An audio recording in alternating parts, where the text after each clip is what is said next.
Mr. Taoana-Mashiloane, welcome and thank you for the opportunity to have a chat with you about women advancement, generally in South Africa, but also specifically within the maritime sector. But before we get to that and look at the significance of International Women's Day, celebrated every year on the 8th of March, let's start with who you are. Who is Mr. Taoana-Mashiloane? As you're saying, I am Taoana-Mashiloane, and my double barrel would say a lot, and a woman never tells her age. And I've been in the maritime industry since 2013. I've been in government since 2002. And I think I'm part of the old furniture and also progressing into that phase as a professional. That's my take, that I want to be a professional in maritime when I started in 2013. And I'm slowly gaining that momentum of being a maritime professional. And I went to school in Qwaqwa, if you know where is Qwaqwa, in the mountains of the Eastern Free State. And that's where my teenage years were, most of my teenage years were spent. And then I proceeded on to the University of Free State at Bloemfontein to finish my master's in botany. And after that one, then I started working. My work life started in the Free State in the Department of Education, and then as an administrator, moved on through the ranks and started in the Department of Transport in 2009. And then I've been there since I joined Maritime branch in 2013. And my progress in Maritime is a story that I would love to see all the other women embracing, that you have to push yourself out of the comfort zone to be somebody. If you want to be a professional in Maritime, you can do that one. It doesn't matter how old you are. And I think that's who I am basically. I am a mother to a teenager and then a young girl. And I am about women, and then I usually say that I am my sister's keeper, and that is my mantra for everyday life. I love to see other women advance out of their comfort zone to be in somebody. And I started, as I've said, I started in the way back in 2002 in the Department of Education in the Free State. I started off as an administrator on level 6. Those who know government would understand what is level 6. But then here I am today as a senior manager in government, and then I have pushed myself throughout the years. There have been other women who have pushed me throughout the years. But most importantly, I would say that there have been men as well who have pushed me through the ranks by recognizing that there is potential and allowing or giving me the space to do what I can. And then when I'm given an opportunity, I do it to my best of ability. So, Mr. Fayo, in a nutshell, that is who I am. And I am also a graduate of the World Maritime University back in Sweden, in Malmö. I spent 14 months there. It was a learning curve and then quite a fruitful experience. And then I would then say that is where I have at least tried to ground myself in the maritime space to be somebody. And then I would still say it is my vision to see other women embrace that space and then go and enroll at the World Maritime University. There are other universities that we have here in South Africa that are still pursuing the same mission, but then it is all about having the passion and then having that drive and willpower to be somebody and then serve the society that we live in. So, Mr. Fayo, in a nutshell, that's about me, and then thank you. Well, that pretty much wraps up even my second question, which would have been how you got to be in the career that you are in a sector that is not widely known as well as it should, the maritime sector. So, on Monday, the 8th of March, SAMSA joined the global community, both in South Africa as well as internationally, to mark the International Women's Day 2021. And interestingly, was a challenge, I believe there's a challenge associated with this, is hashtag, please remind me again, hashtag choose to challenge, right? To change. Challenge yourself out of the comfort zone. Challenge yourself to embrace diversity. And then that is not only a call to women, but then to the men as well. Embrace adversity. Don't recognize us as PAs. We are more than that. We can do more, and then we can because we believe in ourselves. And then they usually say that if you educate a woman, you educate the nation. And then that has got so many. You can see that throughout the society at large, that you educate a woman, you are not going to lose it, and then it is an investment truly. A situational analysis, I think it's contained in South Africa's National Policy Framework for Women Empowerment and Gender Equality, seeks to contextualize gender equity, or at least the efforts thereto, women advancement and empowerment in this sense. It says that gender inequality continues to be deeply rooted in relationships, structures, values, attitudes, and behavior of institutions of both the state and civil society. You are now the acting CEO of SAMSA, an organization that you are thoroughly familiar with. Where would you place SAMSA's efforts at this stage in terms of women advancement? Mr. Fayo, I must say that when it comes to SAMSA, they are not really doing well in terms of the placement of women, more especially. It is said that there is one statement that is clearly coming out of the UN in terms of gender equality. It is about giving us meaningful positions. We don't want to be junior staff in the organization, and then you say that I've got women, I've got 50%, I've got 60% of the women component, as it happens in many organizations. If you go deeper into that structure and then you do the analysis, then you find that the women that you have, they are all in junior positions and then unmeaningful or are not the decision-making positions of an organization. And relatively, SAMSA is not doing well, I must say. I think we have got only 2 executive women in their exco. And if you compare it to an organization like TNPA, I would say that one thing that I usually say I respect about TNPA is just trying to make that inroads in terms of giving women value and then decision-making position in their structure.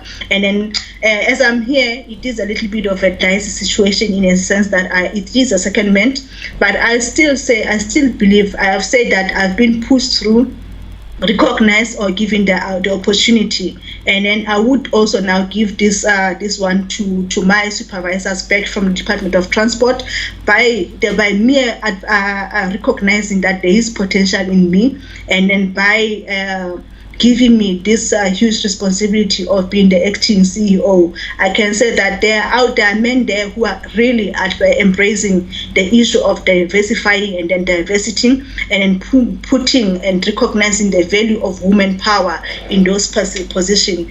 In South African spirit, we would say Womandla, but and I do believe that I can just give that credit through to my Minister of Transport, Minister Mbalula, as well as my immediate supervisor, for really recognizing the potential that I have and then nurturing, most importantly, nurturing that potential that I see, and then making sure that I can be somebody who serves the interests of the South African maritime industry at large.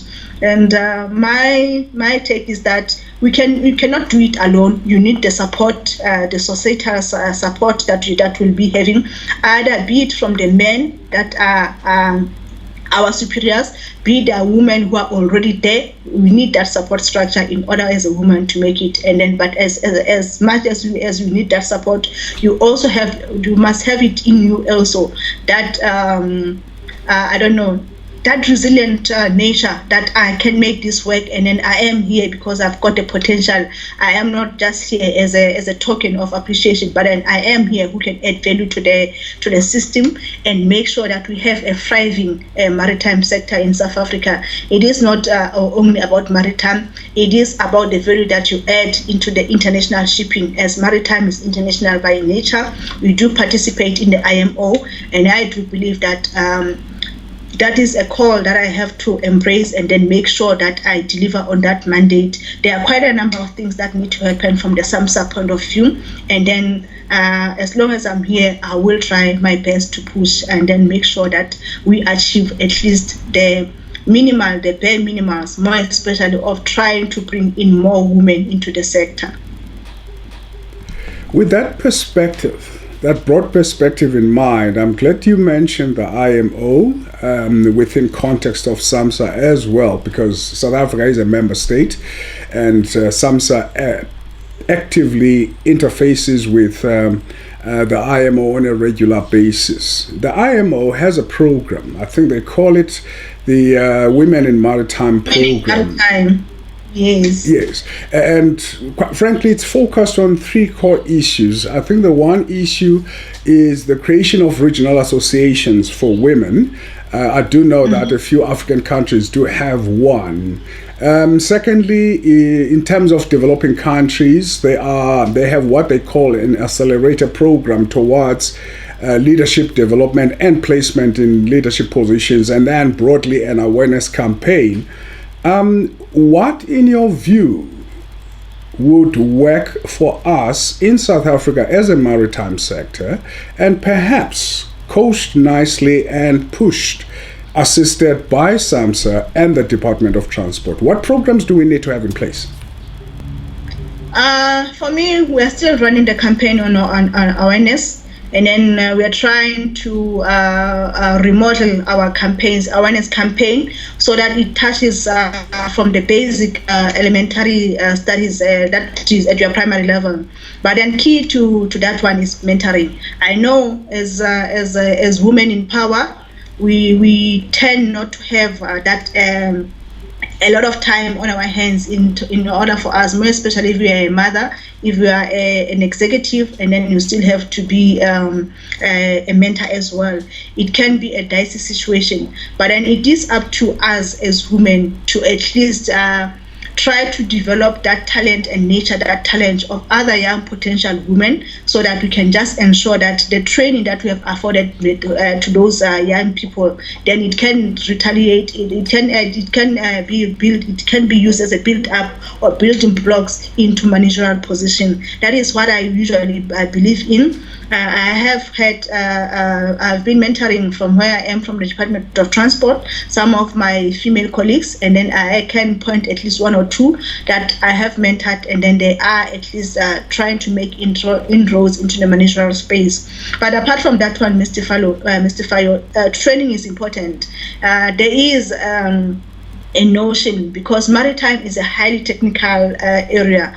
There is a notion for some of the people who are sitting at home, more especially in maritime, that we are training for unemployment. It should not be seen as that, because we are trying our best to make sure that there is employment opportunities, and then by creating the platforms. And it is not only about training, it is not only about awareness, and then, as I've mentioned, mentoring is also important. But then it is also important for us now to know now that when it comes to maritime, and then it being a highly technical and then a highly technical specialized area, we need to also now to find ways then how then do we bridge or go out into entrepreneurship. And then it is important for us then now to find ways then how can we make this industry be an entrepreneurial sector that will be able to absorb all the people who have been trained to date. We keep on continuing training, but then really I must say that unapologetically so, that we have failed some of the people who have been trained. They are looking up to us, but then still the numbers that have been trained and then the numbers of unemployment, they say a lot in terms of them being placed at the end of the day. And then the other thing that we now have to embrace and then give it a full go, it is that element of entrepreneurship. And then it is something that I would love to pursue in earnest, and then see that if we cannot at least try to address the imbalances that we have in our society. And I think we will get there. We are looking into some of the partnerships with the private sector, so that at least we can just find out what would be the benefits. And then those benefits are the ones that we would say that they should be for the youth of South Africa, and then they must at least gain some benefits out of those partnerships that we are going to create. We are in talks with quite a number of private sector people, and then we will communicate our way forward as we make inroads, and then as we sign our MOUs, and some of the partnerships are coming to fruition. So, Mr. Fayo, that's how I see it. That we need to embrace. Awareness. Our awareness campaign. We need to afford young people training opportunities. And then when it comes to those women in maritime program, for South Africa, we were on the verge of relaunching. I must say it again, relaunching of the WOMESA, which is the Women in Maritime in the Southern African region. It is part of the broader Women in Maritime program at the IMO. And we had such a structure way back around 2012, 2014. But then it sort of died a slow death, I must say. So we are trying to relaunch ourselves into that space so that we can just try to regroup and then join forces. There are other structures who are still playing in the maritime space. We have got WIMA, which is Women in Maritime Africa, and then we have got WISTA. We are trying then to find then how can we collaborate between the three of us and then build a thriving maritime women societal that will then look into the building blocks in terms of training, in terms of partnerships, in terms of mentorship. So we will get there. We're just a little bit disturbed by the situation regarding COVID-19. And as I've indicated, our aim was to launch last year during the International World Women's Day in March of last year. And yesterday was another, the 8th of March again, and we could not launch. And then now we're looking into launching later in the year, depending on the situation around the COVID-19 regulations and protocols. But it is our next mark that we should launch as South Africa, the WOMESA, try to put the women in the maritime, more especially at the government level. And then government, I mean at DOT, I mean our SOEs, which are CHNPA, Post Regulator, your SAMSA, your SAMI. We should all come together and try to put all those benefits in one basket, so that at least when you go out and then when you reach out to the society, we reach out to the right people, we reach out to our stakeholders, and then we make sure that we offer a comprehensive training package or mentorship package, or any of the packages that we offer. They must at least be consolidated, and we're all speaking from one platform. So we will get there, Mr. Fayo. WOMESA, it will happen. It is one of my passion. It is one of my pet projects. It is gonna happen, and we're gonna invite all the women in maritime South Africa to join us, and then let us join forces and then join our hands together and make this a maritime. And then saying that if we have got Imbogodo in that vicinity, we can make this sector and a sector that is going to be a great contributor to the ocean's economy. It has already been identified as a contributor, but we need to make efforts and then put more of an effort into making it a thriving sector. Mr. Taoana-Mashiloane, this blog will make one undertaking. It will follow up on some of these issues to the best of its ability. One last question, very last question. Can we expect in 2022 a far more comprehensive report about our achievements in terms of women advancement at SAMSA, or at least within the maritime sector? That is one of the key actions that we are supposed to be doing. As I'm indicating, we need to come together as the women structures. We cannot be working in isolation. We have to bring together WIMA, we have to bring in on board WISTA, and then now, like I'm saying, WOMESA. Out of that, out of these three organizations, we should be able then by 2022. It is the deadline that we are giving to ourselves, and then I will put that one in the action plan. We should be able to do that, Mr. Fayo. I don't see the reason why we should not be able to come up with that comprehensive report and say this is where we come from, and then this is where we are, and then this is where we are going. We should be clear on that one and then on that mandate, and then we should then be calling on all the stakeholders, on the key stakeholders, to make a contribution to that call, saying that this is where we are going, we need your support, ABC, but then this is what we want to achieve, and then I strongly believe that with the women and on the driving this opportunity, then we'll be able to achieve that one. In the interest of time, thank you so much. I truly appreciate it. And as I indicated, we will certainly follow up. I truly appreciate your time, Acting CEO. Yes, Mr. Fayo, thank you for that, man. And then I still do believe that 2030 is around the corner.